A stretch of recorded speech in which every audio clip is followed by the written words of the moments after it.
here's the problem with OT security, the really big problem. It's not excessive risk, as some would suggest to you. Like, oh, you know, all those nation-state hackers, they are going after your production facilities. It's not that.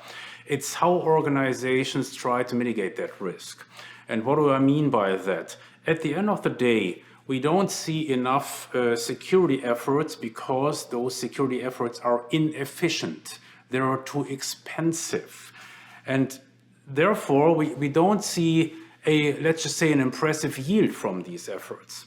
Now, what we have seen in the past how the market tried to address this was to paint the risks as even bigger in the desperate attempt to solicit bigger budgets, and that apparently didn't work. So what I suggest to do is a different strategy that focus on the lack of efficiency in mitigation. What do I mean by that? In order to run a successful OT security program, first of all, what you need to keep in mind, it's a prolonged effort. It's not like a project. It's something that will stay with your company forever. So you have to constantly invest effort in that. And the ultimate necessity is to make that effort efficient. And what do we see today? Where do we see inefficiencies? Well, that's very simple. Let me give you very easy examples. First of all, everybody knows you cannot protect what you don't know. So therefore, you must start with a comprehensive OT asset inventory. You will never get there when you attempt to create such an inventory manually. That is not going to happen, but still, I would say, more than 90% of organizations actually try to approach it this way. This is hopelessly inefficient. And this is how you will never get any bang for the buck. It's also, in a way, you could say it's kind of silly because today the tools are available for automatic asset inventory management. So everything will be discovered automatically, down to the details, like down to the firmware versions, down to the I/O modules on the backplane, down to the serial numbers, the product obsolescence. Everything will be discovered automatically. You just need to switch the button and there is your data. And we're talking about gigabytes of data that you would never be able to collect manually. So that is one example for inefficient OT security operations, and I can only shake my head in disbelief when I see organizations such as SANS actually in 2024 teaching their students that they should collect the asset information manually using silly tools such as ARP, Nmap, and then certainly of all things Excel, Microsoft Excel. That is very, very bad advice, and that will never get you into a zone where you can start to see good results for your OT security efforts. Another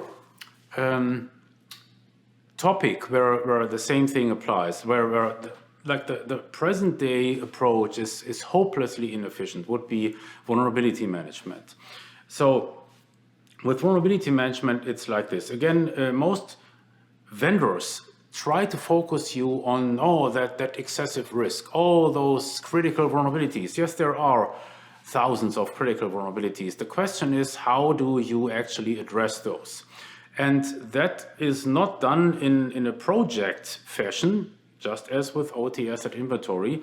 It can only be done by implementing a long-term strategy. And let me tell you what the cornerstones of such a strategy are. First of all, again, it's automation. You will only be able to get a good grip on your vulnerabilities by automation, by automatic vulnerability matching. In order to make this happen, again, you only need an OT asset management system. You don't need any threat intelligence. You don't need anybody sifting through nodes by CISA, by NIST or MITRE or your favorite automation vendor. All of these organizations do publications, but that is a waste of time. That is pure and simple a waste of time, because you will only see snapshots, bits and pieces, but you will never be able to see the full picture because it would just be too labor intense.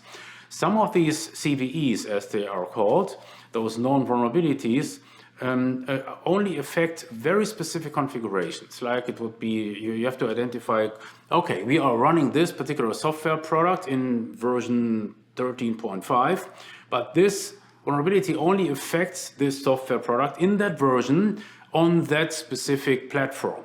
And that, I mean, that could be, for example, a specific Microsoft Windows operating system version. You will never be able to match, to do this matching process manually.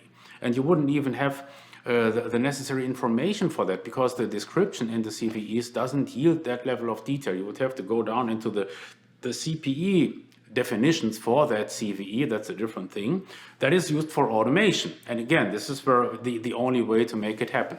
So the OT asset management automatically parses all this information that is downloaded from NIST every single day and then matches it against your installed base. And then, boom, you have your accurate picture of all the vulnerabilities that affect your installed base. That also includes that you will not see any false positives for vulnerabilities that you have already mitigated by applying patches, because the vulnerability, the asset management system sees those patches and can link them to the CVE. Therefore, as a result, those systems with the specific patch will be flagged as mitigated. Right? You will never be able to do that manually, and this is how you actually achieve some efficiency in your OT security operations. That is presently the big problem, because most organizations just don't see the return on investment if you approach all these necessary steps in your OT security journey with either manual labor or inefficient tools, or and worst case with a combination of those, right?